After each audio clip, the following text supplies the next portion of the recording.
আছে যে এর দায় কার, যেই প্রায় 20 জন মানুষ নিহত হলেন, প্রায় 200 মানুষ আহত হলেন, একটা ভয়ঙ্কর পরিবেশ সৃষ্টি হলো, এর পেছনে আপনি কাকে দায়ী করবেন? মাইলস্টোন কলেজের ভবনের উপরে যে প্রশিক্ষণ বিমানটি বিধ্বস্ত হলো, অবশ্যই আমরা প্রথমে শোক জানাচ্ছি, শোক জ্ঞাপন করছি যারা নিহত হয়েছেন, পাইলট সহ, মাইলস্টোন কলেজের শিক্ষার্থী সহ। এর মধ্যে অনেক ধরনের প্রশ্ন উঠতে শুরু করেছে, এটি কতটা ইউজুয়াল কিংবা আনইউজুয়াল। দুর্ঘটনা তো দুর্ঘটনায়, কিন্তু তার পেছনে অনেক ধরনের রহস্য অনেক সময় লুকিয়ে থাকে। আসলে এর পেছনে কোনো রহস্য আছে কিনা সেই বিষয় নিয়ে আমরা একটু কথা বলছি, যে এর দায় কার, যেই প্রায় 20 জন মানুষ নিহত হলেন, প্রায় 200 মানুষ আহত হলেন, একটা ভয়ঙ্কর পরিবেশ সৃষ্টি হলো, এর পেছনে আপনি কাকে দায়ী করবেন?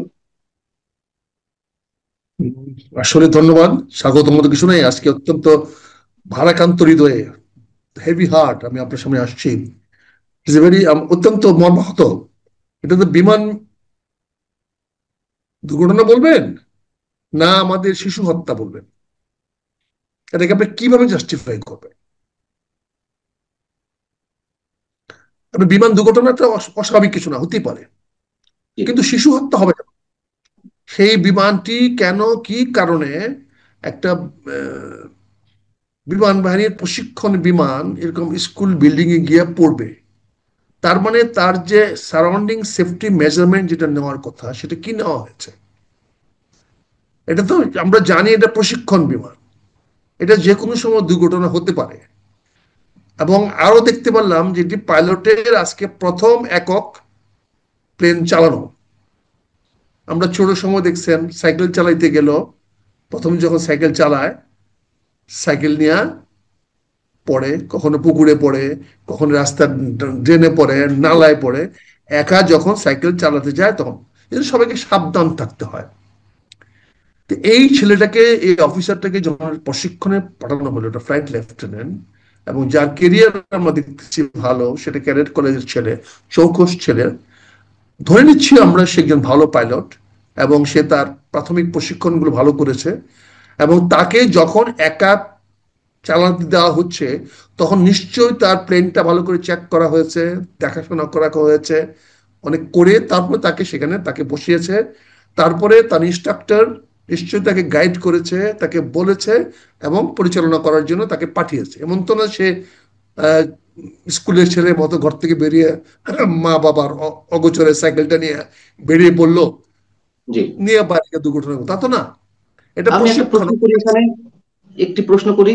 আহ প্রশিক্ষণের জন্য যে পাইলটরা বিমান নিয়ে বের হন, তার পেছনে আমরা জানি যে আরেকটা, যেমন ইনস্ট্রাক্টরের কথা বলছেন, যে ইনস্ট্রাক্টর আরেকটা ফ্লাইটে থাকে বা বিমানে থাকে, এখানে কি তার ব্যত্যয় ঘটেছে, নাকি এরকমটা হতে পারে, একা একা ফ্লাই করতে পারে? না, এখন তো ধরুন প্রশিক্ষণ আধুনিক হয়ে গেছে। এখন তো আপনি ডিজিটাল কন্ট্রোল করতে পারেন, বলতে পারেন, তবে একজন ইনস্ট্রাক্টর তো অবশ্যই পিছনে আছে। একজন তাহলে ইনস্ট্রাক্টর সেটা কিন্তু তাকে কোথায়? প্লেনটা চেক করে দিয়ে তাকে তাহলে ফ্লাই সেই করার সেই পারমিশন দিয়েছে। সেই বিমানটি কোথায়? না, সে বিমান থাকবে কেন? সে নিচে গ্রাউন্ড থেকে সে ইনস্ট্রাকশন দিচ্ছে, গ্রাউন্ড থেকে আচ্ছা, সে গ্রাউন্ড বলছে। থেকে ইনস্ট্রাকশন দিচ্ছে, দেখুন আচ্ছা এখন আচ্ছা। স্টিমুলেশন করতে পারেন আপনি, এখন আপনার আপনি ইন্টারনেটে দেখতে পারেন তার সবকিছু অ্যাক্টিভিটিস। বিকজ এটা তো এখন, এখন সিমুলেশন করা যায়, এখন তো আপনার প্লেনের ছবিগুলো দেখা যাচ্ছে। আপনার তো ডিজিটাল যুগ, এখন তো ওই যুগ না।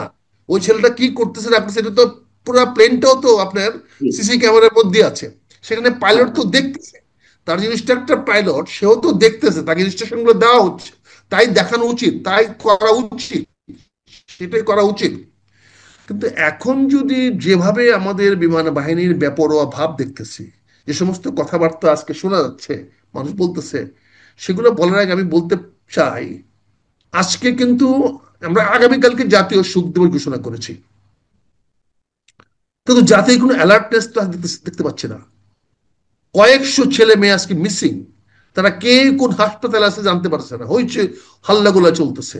তারপরে দেখা গেল যে আর্মি কেন প্রম্পট অ্যাকশন নিয়েছে, কেন তাড়াতাড়ি গিয়েছে, মিডিয়া কেন তাড়াতাড়ি কাভার করেছে, এইটা নিয়ে অনেকে অনেক কথা বলছেন। এখানে সেনাবাহিনীকেও দোষারোপ করার একটা প্রচেষ্টা নেওয়া হচ্ছে। অর্থাৎ সেনাবাহিনী কেন এত তাড়াতাড়ি চলে গেল? কারণ সেনাবাহিনীর কাছে ঘটনাটা ঘটেছে, খুব দূরেও না। এখানে সেনাবাহিনী অলরেডি মাঠে আছে, তো তারা গিয়ে বসে থাকবে অর্ডারের জন্য, তারা গিয়েছে, যাক আমি সেটা যাচ্ছি না। আবার কিন্তু আবার আজকে দেরিতে আপনাদের গেলে প্রশ্ন মিডিয়াতে, উঠতো, দেরিতে আমি গেলেও প্রশ্ন আপনার উঠতো। কাছে, না না হ্যাঁ দিয়ে যেগুলো প্রশ্ন উঠতো একই অবস্থা। কিন্তু আমার প্রশ্ন আপনাদের মিডিয়াদের কাছে, যে যে মিডিয়াটা কিভাবে কন্ট্রোল দেখেন, এখানে শিশু হত্যা হয়েছে, বাচ্চাদেরকে মারা হয়েছে, এটা বলছেন না। বিমান দুর্ঘটনায় 20 জন ছাত্র মারা গেছে, এটা কিন্তু নিউজ হেডলাইন না। হেডলাইন একজন ফ্লাইট লেফটেন্যান্ট মারা গেছেন, তার নিউজ হেডলাইন, এবং তার কান্নার ছবি, তার পরিবারের কান্নার ছবি দিচ্ছেন। তাহলে না, বাকি 20, বাচ্চাদের বিষয়েও হেডলাইন হয়েছে, বা না না প্রতিনিয়ত হয়েছে, আপডেট কিন্তু আপনি হচ্ছে। আপনি স্ক্রল তো আমি দেখলাম, আমি তো এই ঘন্টাখানেক টেলিভিশনের স্ক্রল গুলো দেখলাম ভাইয়া। আপনি সেখানে দেখেন, আপনার, আমার কথা হচ্ছে ঠিক আছে, দুটি আমার ইম্পর্টেন্স, আমার পাইলট ছেলে মারা গেছে, এটা প্রফেশনাল, মারা যেতে পারে, it's not very important things. দুর্ঘটনায় মারা গেছে, এটা নিয়ে মায়া কান্না করা কিছু না, এটা নিয়ে টেলিভিশন নিউজ করা কিছু নাই। দুর্ঘটনায় মৃত্যুটা, মারা গেছেন উনি, এই ছিল কান্নাকাটি করা, this is stupidity, this is stupidity of the media. কারণ মানুষ সে তো তার জানতে চায় ডিউটি, ঘটনাগুলো কি সে ঘটছে। অন ডিউটি, সে মারা যেতে পারে, সে ট্রেনিং করছে, সে রিস্ক তো আছেই, তার মারা যেতে পারে, এটা জি। অস্বাভাবিক কিছু না, মারা যেতে পারে। এটা নিয়ে তো তার জীবনের এই ছিল, এই হইতো, ওই হইতে পারতো, এগুলা তো বলা যে মানে রূপ বানিয়ে কাহিনী বলা। কিন্তু বড় কথা হয়েছে আমার শিশুগুলা যে মারা হইলো, এটা তো হত্যা করা হয়েছে, এই শিশুগুলাকে হত্যা করা হয়েছে। এখন যদি কেউ বলে পরিকল্পিত হত্যা করা হয়েছে, আপনারা ডিনাই করবেন কি করে? এখন যদি কেউ বলে দেশের রাজনৈতিক অবস্থা অস্থিরতা সৃষ্টি করার জন্য, দেশের সরকারকে মানে নড়ে চড়ে বসার জন্য, সরকারকে চ্যালেঞ্জের মধ্যে ফেলার জন্য এই শিশুদের হত্যা করা হয়েছে। আজকে আপনারা দেখেন, বার্নিং ইউনিটে একটা হাসপাতাল আছে, আমি জানি না আপনারা এই এটা আনবেন কিনা। আপনি বলেন যে বার্নিং ইউনিট হাসপাতালটা করে কি সামন্তলাল কোনো পাপ করেছিল? তার এক্স্যাক্টলি, পাপ সেই হয়েছে, প্রশ্নটি উঠেছে। তার পাপ হয়েছে সে কেন শেখ হাসিনার মন্ত্রণালয়ে গেল? আরে বাবা, শেখ হাসিনার মন্ত্রণালয় তো সেনার প্রধানও ছিল, শেখ হাসিনা মন্ত্রণালয়ে তো অনেক সচিবরা ছিল, শেখ হাসিনার এতে তো অনেক পুলিশ অফিসার ছিল, অনেক মিলিটারি অফিসার ছিল, তাহলে তাদের কি হচ্ছে? এখন সামন্তলালকে আপনারা আজকের এই ক্রাইসিস পর্যন্ত তাকে আপনারা নিয়ে আসেন নাই, যে একজন এক্সপার্টাইজ বিল্ড আপ করছে, এবং আপনারা জানেন যে গত সাভারের বার্নিং কেসের পরে তার যে আউটস্ট্যান্ডিং পারফরমেন্স, এবং তারই কারণে একটা হাসপাতাল হয়েছে। আজকে আপনি এই প্রশ্নটা স্বাভাবিকভাবে আসবে মানুষের কাছে, না, এখন স্বাভাবিকভাবে। ওই সেটা নিয়ে মানুষ লিখছে সামাজিক যোগাযোগ মাধ্যমে। সামন্তলাল সেনা অপরাধ কি, এবং তিনি বিশ্ব সেরা একটি হসপিটাল নির্মাণ করেছেন। এখন সেই হসপিটালের নাম শেখ হাসিনা বার্ন ইনস্টিটিউট, অথবা তিনি শেখ হাসিনা মন্ত্রী পরিষদের সদস্য ছিলেন, এই জন্য তার নামে হত্যা মামলা দিয়ে দেওয়া হলো, তিনি সম্ভবত আত্মগোপনে আছেন। তো এখন এই ক্রাইসিস মোমেন্টে তার শরণাপন্ন না হয়ে এখন সরকারের পক্ষ থেকে বলা হচ্ছে, উপদেষ্টারা বলছেন বিদেশ থেকে এক্সপার্ট নিয়ে আসা হবে যারা অগ্নিদগ্ধ হয়েছে তাদের চিকিৎসার জন্য। এটা কোন ধরনের মানসিকতা আমাদের, আর তার অপরাধটি কি? না না আমাদের তো আরো সামন্তলাল ছাড়া, কিন্তু সামন্তলাল তো আমাদের যদি গ্রেফতার করা হয়েছে, সে বোধহয় গ্রেফতার আছে, তাকে তো আমরা হাসপাতাল থেকে এনেও তাকে চিকিৎসা করাতে পারতাম, বা তাকে আমরা যদি আজকে আমার এই জাতীয় প্রয়োজনে তাকে সাধারণ ক্ষমা ঘোষণা করে ঘোষণা দিতে পারতাম। আপনি জি। আসেন দেখেন, আপনি এই যে আমাদের রাজনীতিটা প্রতিহিংসা রাজনীতি শুরু হয়েছে আজকে, কষ্ট লাগে। এই ছেলেগুলো কি অপরাধ, কি অপরাধী বাচ্চাগুলা, যারা আপনার নিরাপত্তা বললেন না, তারা স্কুলে পড়াশোনা করতে গেছে, ক্লাস 3, 4 এর ছেলেরা ক্লাসরুমে বসে আপনাদের দুর্ঘটনার কারণে মারা যাবে, আর আপনারা এখানে টেলিভিশনে আপনার নাচ গান দেখাবেন, আপনারা বিভিন্ন অনুষ্ঠান করে বেড়াচ্ছেন, আপনারা আলোচনা করে বেড়াচ্ছেন। আমরা দেখলাম না আমার প্রধান উপদেষ্টা সাহেব দৌড়ে সেখানে যেতে, আমি দেখলাম না আমার স্বরাষ্ট্রমন্ত্রী সেখানে যেতে, আমি দেখলাম না আমার স্কুল এডুকেশন শিক্ষামন্ত্রী সেখানে যেতে। তাহলে ওনারা কিসের জন্য এখানে আছেন? কেন এখানে আছেন? কি করতে তারা আছেন? আমার 20 জন শিশু, এইভাবে নিরপরাধ শিশু মারা যাবে, তার দায় দায়িত্ব কেউ নেবে না, তার দায় কাউকে করবেন না। আর পাইলটের কথা বলবেন, বিমান দুর্ঘটনা হয়েছে, ইট ইজ নিউজ হেডলাইন। আপনার বিমানটা ওখানে কেন দিল? আপনি কেন এরকম ঢাকা ক্যান্টনমেন্টে বা ঢাকা এরকম পরিবেশে আপনি প্রশিক্ষণ করাচ্ছেন? কেন, কি কারণে? এইটুকু সেন্স বিমান বাহিনী প্রধানদের নাই? এই ধরনের প্রশিক্ষণ দেওয়ার মতো অবস্থা কি আমাদের দেশের এয়ারফোর্স অফিসারদের মাথায় নাই? আপনি ঢাকা এয়ারপোর্টের পাশে আপনার সচিবালয়, ঢাকা এয়ারপোর্টের পাশে আপনার প্রধান উপদেষ্টা অফিস, তিনটে সেনার প্রধান থাকেন ক্যান্টনমেন্টে, আমার কয়েক ডজন জেনারেল থাকে ক্যান্টনমেন্টে। আজকে এটা বলেন, এরকম একটা জায়গাতে আপনি কি করে এখানে বিমানের প্রশিক্ষণ দেন? এখানে কেন ঢাকা শহরে কেন একটা সোলো ফ্লাইট মতো এরকম ঝুঁকিপূর্ণ হবে? আমি তো দাবি করব বিমান বাহিনী প্রধানকে ফাঁসিতে লটকানো উচিত। আমি দাবি করব, বিং আর্মি অফিসার, আমি দাবি করব এই 20টি হত্যার দায় বিমান বাহিনী প্রধানকে নিতে হবে। উনি কেন অ্যালাউ করলেন ঢাকা শহরের মধ্যে এরকম একটা সোলো ফ্লাইট চালানোর জন্য? এত উত্তরা এলাকাটা কত গিঞ্জি, দেখেন আপনার প্লেনটা উঠলেই আপনার সঙ্গে আপনি কচু খেত, প্লেনটা উঠলেই আপনার ক্যান্টনমেন্ট, প্লেনটা উঠলে আপনি এদিক দিয়ে ওদিক দিয়ে করলে আপনার কি বলে যদি দক্ষিণের দিকে যান তাহলে দেখেন আপনার আপনার ফার্ম গেট, তেজগাঁ, কত। আবার যদি আপনি উত্তর দিকে আমি যান, আপনার সঙ্গে একটু যোগ করতে চাই। সেটি হচ্ছে এই এই বিমানটি নাকি F7 ফাইটার 2006 সালের মডেল, এবং F7 BGI যেটি ভেঙে পড়েছে, বিধ্বস্ত হয়েছে, সেটা 2022 সালের ভার্সন। মানে এই শ্রেণী বিমান এখনো দেশে ব্যবহার করা হয় কিভাবে, সে প্রশ্নটিও উঠেছে।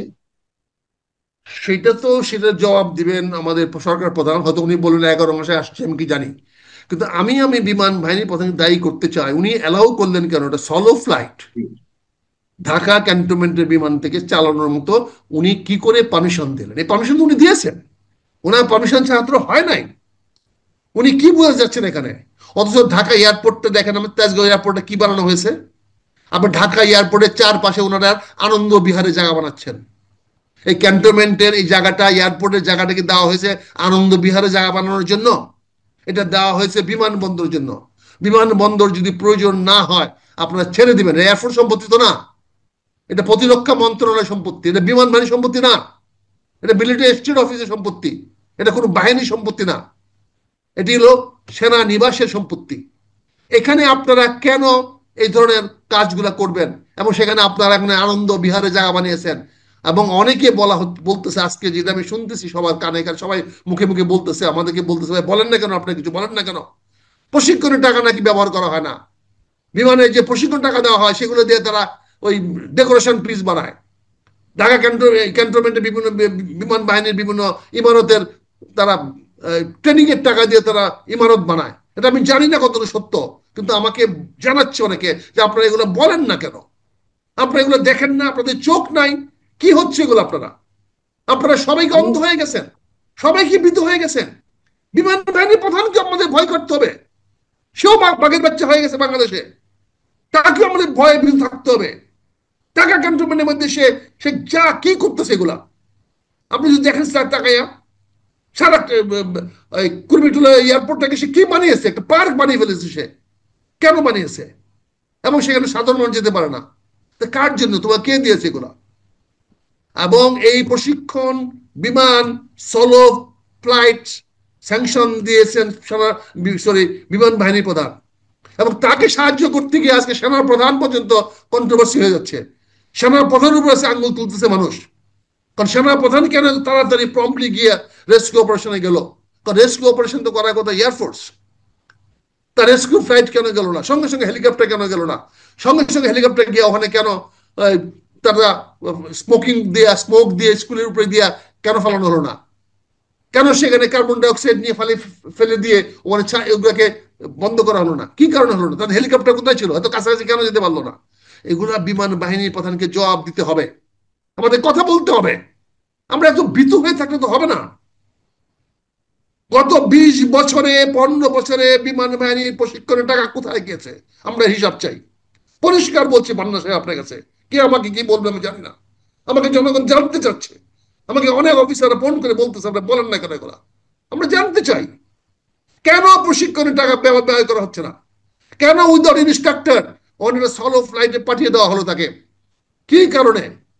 এই ছেলেটার জীবন বড় কথা না, বড় কথা হচ্ছে এই যে 200 ছেলে যে আজকে মৃত্যু যন্ত্রণায় কাতরাচ্ছে, তার জবাব কে দিবে? কে দিবে তার জবাব? আমরা জবাব চাই, বিমান বাহিনী প্রধানের জবাব চাই, অনতিবিলম্বে তার ফাঁসি চাই। এই 200 ছেলে মেয়ের কাতরানোর এই কষ্ট আপনাদের গায়ে পৌঁছে না? আপনাদের কানে যায় না? এই 200 অনাথ ছেলে মেয়ে, শিশু ছেলে মেয়েরা আজ কাতরাচ্ছে হাসপাতালে, তাদের 70% 80% শরীর তারা পড়ে গেছে, তাদের কষ্ট আপনাদের কানে যায় না? তাদের দুঃখ আপনাদের লাগে না? আপনারা এখনো বসে আছেন হেলিকপ্টার দিয়ে তার তার বাচ্চাকে, তার বউকে নিয়ে আসেন, রাজশাহী থেকে নিয়ে আসছেন, কি মজার রিক্রেশন ট্রিপ নিয়ে আসছেন, তার তার মা বাবাকে নিয়ে আসবেন। আর এই ছেলেদের বাবা মাকে কি করেছেন? পাইলটের বাবা মাকে নিয়ে আসবেন রাজশাহী থেকে বাংলাদেশে প্লেন দিয়া। আর আপনি এই 200 ছেলে মেয়েদের খোঁজ দেন নাই কেন? আপনি চিকিৎসা ব্যবস্থা করেন নাই কেন? হেলিকপ্টার তাদেরকে কেন হাসপাতাল নিয়ে যান নাই? কি কারণে নিয়ে যান নাই? আজকে আমাদের কেন উষ্মা প্রকাশ করতে হচ্ছে? কেন এগুলো বলতে হচ্ছে? দেশটা কি হয়ে গেছে? ফ্রি স্টাইল হয়ে গেছে, যার যা খুশি। ডক্টর ইউনূস সাহেব, আপনি প্লিজ আল্লাহর ওয়াস্তে, ইট ওয়াজ ইউর ফরমোস্ট ডিউটি ছিল আপনার তাৎক্ষণিকভাবে এই 20টা মৃত্যুদের পাশে আপনি যাওয়ার। যদি শারীরিক কাজ দিতে না পারেন, you are medically unfit sir. Sir, you are medically unfit. আপনি ব্যাটারির মতো ঘুমিয়ে যাচ্ছেন। ঘুমিয়ে ঘুমিয়ে রাষ্ট্র চালানো যাবে না। আই এম ভেরি সরি যে আমি I to be harsh in my ঠিক ল্যাঙ্গুয়েজ, আছে, এটা বাট এটা সবারই মনে আমি এই কল্পনা। 200 ছেলে মেয়ের কাতরানি সহ্য করতে পারতেছি না। এটা আমার সহ্যের সীমা বাইরে চলে যাচ্ছে। We can't tolerate this. আমরা এগুলো সহ্য করতে পারবো না। আসলে আমরা মরি, আমাদের শিশুদেরকে, আমাদের সন্তানদেরকে হত্যা করার কোন অধিকার পান না। আপনাদের নাই, আপনাদের কারো নাই। স্কুলে পড়তে যাবে শিশুরা, তার উপরে আপনি বিমান ফালাইয়া দিবে তার উপরে নিয়ে, আর সেখানে শিশুরা মারা যাবে। 200-300 ছেলে মেয়ে আজকে সারা ঢাকা শহরে কাতরাচ্ছে। কোথায় আছে না আছে কেউ বলতে পারতেছেন না। কোন হাসপাতালে আছে বলতে পারতেছেন না। কোন হাসপাতালকে আপনি ইমার্জেন্সি ডিক্লেয়ার করেন নাই। কোন হাসপাতালকে রেস্কিউ স্টেশন বানান নাই। ডাক্তারদের ইমার্জেন্সি ডিক্লেয়ার করেন নাই। আপনি ডাক্তারদেরকে নিয়ে আসেন নাই। কেন আপনি উত্তরাতে সকল হাসপাতালগুলোকে ইমার্জেন্সি ডিক্লেয়ার করতে পারতেন না? ক্যান্টনমেন্টে সিএমএ ছিল, এয়ারফোর্সের ছিল, পারতেন না? আপনি ওখানে সামন্তলাল না আসে বাদ দেন সামন্তলাল, কিন্তু আপনি বার্নিং ইউনিটে অনেক ডক্টর আছেন। জি, কেন আপনি শত শত অ্যাম্বুলেন্স দিয়ে তাদেরকে সরাসরি নিয়ে গেলেন না? এই শিশুদের কান্না আপনাদের কানে যায় না? আপনি এত নির্দয়, আপনার ক্ষমতার জন্য এত লোভী হয়ে গেছেন। আপনার দেশটাকে বিক্রি করে দেওয়ার জন্য আপনারা সবকিছু আট ঘাট বেঁধে লেগেছেন। আপনার লজ্জা করলো না আজকে? আপনারা ওখানে বসে দোয়া করেন, হাত তুলে দোয়া করেন। আপনারা ছুটে গেলেন না কেন? আপনার সমন্বয় কি বলেন আপনারা? আপনারা কি করবেন? দেশের সংস্কার করবেন। এই সংস্কারবাদীরা ছুটে গেলেন না কেন আপনারা সেখানে দেখতে? ও বাচ্চাদের ওর দোয়া করেন, আপনি হাত তুলে দোয়া করলেই একেবারে ওরা ভালো হয়ে যাবে কেন? বৌদ্ধবাজি করেন, বৌদ্ধবাজি দেখেন আপনারা। কাজে আপনাদেরকে আমি তীব্র ভাষায় প্রতিবাদ জানাচ্ছি এবং তীব্র ভাষায় আমি বিমান বাহিনী প্রধানের শাস্তি কামনা করছি। কারণ তিনি কেন ঢাকা শহরের মতো জায়গাতে একটা সোলো ফ্লাইট করার জন্য একটা ফার্স্ট ফ্লাইট তাকে চালানোর মতো অনুমতি দিলেন? এর আমি দায় আরেকটা কিছু বিমান জানতে চাই। বাহিনীর মতো নিতে হবে। আমরা ইমিডিয়েটলি তাকে ওএসডি দেখতে চাই। আমরা আজকের মধ্যে তাকে অপসারণ দেখতে চাই। উই ওয়ান্ট হি শুড তিনি বি তো আবার রিমুভড শুনলাম ইমিডিয়েটলি। তিনি তো হি আবার শুড বি শুনলাম যে রিমুভড। আমরা শুনলাম তিনি আবার নাকি তুরস্কে গেছেন আজকেই। এটা শুনতে পেলাম হঠাৎ করে। He should be called back. He should be called back and he should be removed from this post. That is disgrace. সে কেন অনুমতি দিল এই ঢাকা শহরের মধ্যে একটা সোলো ফ্লাইট, একটা পাইলট, একা ফার্স্ট আমি নবিশ পাইলট এবং first trip, the first round, সে কি করে পারমিশন দিল? সে মানুষকে আমি মানুষ মনে করে না? জি, আমি একটু 2 মিনিটের মধ্যে শেষ করবো মেজর আখতারুজ্জামান। আহ অনেক ধরনের গুঞ্জন, অনেক ধরনের গুজব উঠছে, সেই জায়গা থেকে যদি আমি আপনাকে প্রশ্ন করি যে দুর্ঘটনা তো দুর্ঘটনায়, তারপরেও যদি বলছিলাম যে এর পেছনে অনেক রহস্য হয়তো থাকতে পারে, কোনো কোনো দুর্ঘটনার পেছনে, কোনো কোনো দুর্ঘটনার পেছনে নানান ধরনের ডিজাইন থাকতে পারে। আপনি কি মনে করেন যে এর পেছনে আসলেই কোনো ষড়যন্ত্র আছে, যারা ষড়যন্ত্রের বিভিন্ন ধরনের প্রশ্ন তুলছে? দেখেন, যে কোনো কিছু কিছু মানুষ ষড়যন্ত্র খুঁজতে পারে, কিন্তু এখানে আমি তিনটা জিনিস দেখতে পাচ্ছি, যেই তিনটা জিনিস আমাদের গ্রস ভায়োলেশন হয়েছে, এর জন্য দৃশ্যমান। একটা হলো এই ফ্লাইটটি, এই ট্রেনিং প্রশিক্ষণটা দেওয়ার জন্য অনুমোদন কেউ দিয়েছে। না, ওটা ঠিক আছে, ওগুলো তো আপনি বলেছেন। কেন আমি শুনেছি? জানতে চাচ্ছি কাজে এখানে এখানে হয়তো এই যে আমি আজকে বিমান বাহিনী প্রধানের উপরে যে চড়াও হয়েছি বা কথা বলতেছি, হয়তো এইটাও অনেক মধ্যে ষড়যন্ত্রে তাকে আমরা সরানোর জন্য বলতেছি। তার ব্যর্থতাকে আমরা হয়তো এভাবে আমরা দেখতে পারি, কিন্তু না, ওটা তো ষড়যন্ত্র পরে কেউ না বিষয়। করলে। তার আগে এইসব বিষয় নিয়ে কোনো ষড়যন্ত্রের কোনো, যেমন এটি কতটুকু সত্য আমরা জানি না। যেমন একটি বিষয় খুব ভাইরাল হয়েছে, অ্যানোনিমাস মেইন পেজ নামে একটা ফেসবুক পেজ, সেখানে গত 19 তারিখে একটি পোস্ট দেওয়া হয়, এই school building will clubs living lots of kids lifeless. We see a terrible disaster fast coming. This will be as a result of poor maintenance of the building. কোন building এর কথা বলেছে আমরা জানি না, পুয়ার মেইনটেনেন্স এর কথা বলা হচ্ছিল। এটা এবং খুবই ক্লিয়ার। শুনেন, আমাদের শিক্ষামন্ত্রী যিনি আছেন, তিনি ইন্টারন্যাশনাল রিফিউজির অর্গানাইজেশনের একজন লোক। ইন্টারন্যাশনাল রিফিউজি যারা হ্যান্ডেল করে, they are all criminals, all international criminals. তারা মানুষকে এক দেশ থেকে আরেক দেশে পাচার করে, এক দেশ থেকে আরেক দেশে পাচার করে। এটা হলো ক্রিমিনাল অ্যাক্টিভিটিস। অল যারা আমরা দেখবেন যে রিফিউজিস যারা হ্যান্ডেল করে, রিফিউজি মানে কি, এক সবাই দেশ থেকে নিশ্চয়ই না, বিতাড়িত হয়ে আসে। সবাই নিশ্চয়ই না, ইমিগ্রেশনে তো অনেকে কাজ সো করে। He was the refugee in charge. Now এখন নতুন করে কাজ করার জন্য কি হচ্ছে, স্কুল বিল্ডিং নতুন করে করতে হবে, নতুন করে বানাতে হবে। ফলে এটা তো ইউজ হইতেই পারে, ষড়যন্ত্র হতে পারে, স্কুল বিল্ডিং গুলো পুরনো হয়ে গেছে, এত মানুষ নতুন করে করতে হত্যাকাণ্ডের হবে। মধ্যে দিয়ে, নতুন এত করে মানুষ করতে গেলে নতুন করে হত্যাকাণ্ডের টাকা। মধ্যে দিয়ে সামান্য কয়েক কোটি টাকা লাভ করার জন্য এতগুলো হত্যাকাণ্ড করা হবে, এটা এটা কি মানা যায়? লাভ না, এটা হাজার হাজার কোটি টাকার লাভ। আপনি এখন দেখেন কি হবে, সকল স্কুল কলেজ গুলাকে এখন করা হবে। এখন দেখবেন আবার এগুলোকে নতুন করে ফায়ার ব্রিগেড আনা হবে, নতুন করে বা কেনা বেচা শুরু হবে, নতুন করে আবার স্কুল বিল্ডিং গুলাকে নতুন করে করা শুরু হবে। আবার দেখবেন বিভিন্ন দেশে হাজার হাজার কোটি টাকার তো ব্যবসা শুরু হয়ে গেল আজকে। এটা তো শিক্ষামন্ত্রী জন্য সহজ হয়ে গেল, রিফিউজিরা ব্যবস্থা করে দিল। কাজে এ যারা করে এরা তো ওই ওই ওই লাইনের লোক। এটা ছবি দেখলে বোঝা যায় যে ইন্টারন্যাশনাল র্যাকেটিং। এবং তারা শিক্ষামন্ত্রীকে এডুকেশন বাজেটে এই ইমিডিয়েটলি বিল্ডিং গুলো রিপেয়ার করার জন্য করা হয়েছে। এই রিফিউজি প্রপাগান্ডা আমরা অনেক দেশে দেখেছি, এরকম প্রপাগান্ডা করে লেবাননে হয়েছে, সিরিয়াতে হয়েছে, ইরাকে হয়েছে, রোহিঙ্গাতে হয়েছে, আপনার আমরা ইস্ট তিমুরে হয়েছে, আমরা সুদানে দেখেছি, এরকম তো অহরহ দেখতেছি। আমরা হাইতি দেখেছি, ইথিওপিয়া দেখেছি। এই রিফিউজি যারা কন্ট্রোল করে